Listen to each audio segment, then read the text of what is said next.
Thank you, Mr. Graham. I'd like to introduce our student speaker for today, Aubrey Herrera. Aubrey is graduating with a Bachelor of Science degree in Public Health.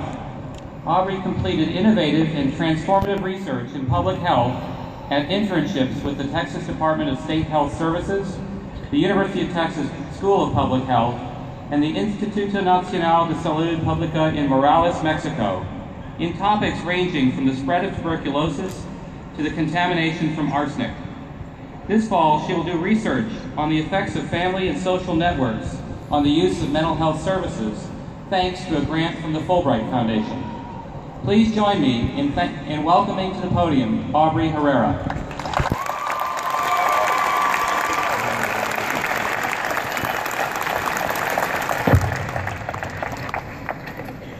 Good afternoon, everyone. Before I get started, I have a quick question, seeing as we're all science students here. Would anyone like to hear a joke about nitric oxide? No? Me neither. Let's get started. I would like to begin by extending a heartfelt thanks to the family members, friends, and loved ones joining us here today. We would not be here without your love, support, and we thank you for being our biggest cheerleaders, our sources of strength, and biggest comfort when we have needed it most. Additionally, we would not be here without the tireless dedication and key roles that the faculty, staff, and College of Natural Sciences family has provided. Thank you for facilitating such a life-changing, transformative college experience that has helped us grow, not only as scholars, but also as individuals. My fellow graduates, I want to extend a huge congratulations to you all for achieving this remarkable goal. You have earned this moment, and I want you to savor it, because all of your hard work has and will continue to pay off. Being science students, we know that our college experience has not been a walk in the park. We have powered through endless Quest homework assignments. We have endured those treacherous 7 to 9 p.m. exams on Thursday nights. We've dealt with the lack of cell phone service on the bottom floor of Welch Hall.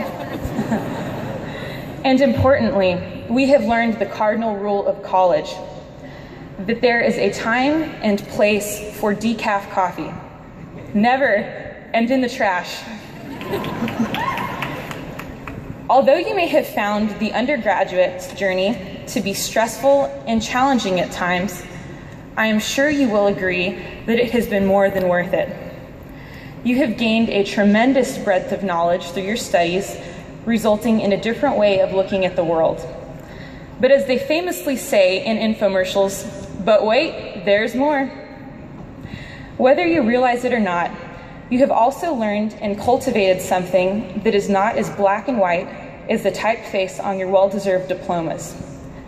The skill that I am referring to is your ability to critically think. Now let me tell you a little story to showcase the importance of critical thinking. When I was choosing between an iPhone and an Android a few years ago, after I had broken my 4th BlackBerry, one feature stood out and helped me select the iPhone. It was the iPhone's Molecule app. Now, using this app, you can visualize the beautiful 3-dimensional structure of molecules. You can read their infinitely long amino acid sequence. You can find the latest research articles about them, and even more. Incredible, right? Now, everyone, please don't worry. I promise to you that I'm not receiving payments from Apple for this public service announcement. But I tell you this because this small experience changed the way that I think about learning. Since nearly anyone can pull up infinite numbers of facts in the palm of their hand, it is not just possessing the knowledge that counts, but rather our understanding of it and the ability to use this knowledge to solve complex problems that we may have never seen before. How can we make connections between seemingly unrelated things? How can we solve those questions that remained unanswered on Yahoo Answers, or those not found on our beloved Wikipedia? We must employ our critical thinking and problem-solving skills cultivated by our College of Natural Sciences education and personal growth throughout college. And remember, the first step is rising to the occasion and giving it a shot. As we move away from the 40 acres and into the next phase of our lives, we will not only carry with us these critical thinking skills, but also the responsibility to cultivate them throughout a lifelong dedication to learning. I challenge you to learn as much as you can and to not limit your learning to the contents of your professional field. Engage in conversations with others to learn their viewpoints. Read the news on your iPad. Spontaneously purchase that deeply discounted book at the front of the bookstore. Learn the history of things that enrich your life, in my case, coffee. And hey, even seek the full story behind an issue that people are arguing about endlessly on a Facebook comment stream. Even if you never apply seemingly obscure knowledge at the workplace, your proactivity in acquiring it will never be in vain. In addition to expanding the way that you see the world, you never know when it will make for good cocktail conversation or possibly score you a date. In my case, I gained a new appreciation for pre-Civil War American history when my knowledge of the book Democracy in America by Frenchman Alexis de Tocqueville scored me a date. I guess all of that assigned reading does pay off after all. Moving forward can be exciting, but it can also fill us with uncertainty and apprehensions about the future. Up to this point, our paths have been fairly clear and laid out for us. Elementary school, middle school, high school, and now college. It can be incredibly scary to move forward in a direction of our own choosings when there seem to be a limitless number of options. But having many choices gives us the chance to explore, to inch towards our passions while discovering new ones along the way, and learning more than we can possibly imagine. Figuring out that we don't like something is almost more powerful than finding out that we do like something, whether it be a job, a type of coffee, or even a genre of book from that deeply counted bookstore. As we progress forward, we know what to steer clear of in the future while moving forward with an open, informed, and more knowledgeable mind.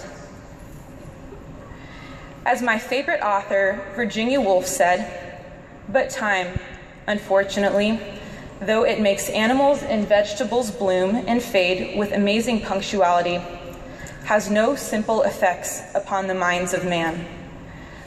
Although our time at the University of Texas has been relatively brief in the grand scheme of things, we have experienced tremendous personal growth and have developed priceless critical thinking skills. I commend you all tremendously for powering through this journey, and I am confident that we are all very well prepared to face the future. Graduates, please keep up this outstanding work and keep on shining. Thank you, and hook 'em.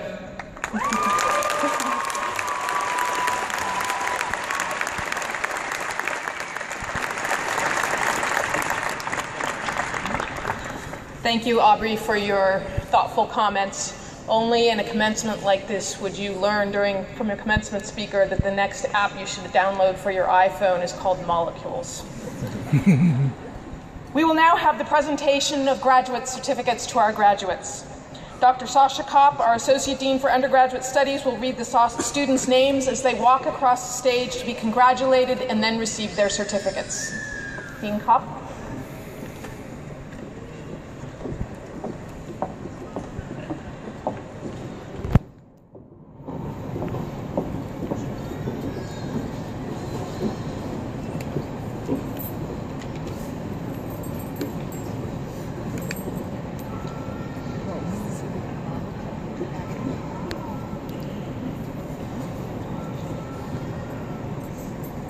We'll begin by recognizing students in each of our departments And joining us on stage will be the chair of the department, who along with Dean Hickey will congratulate and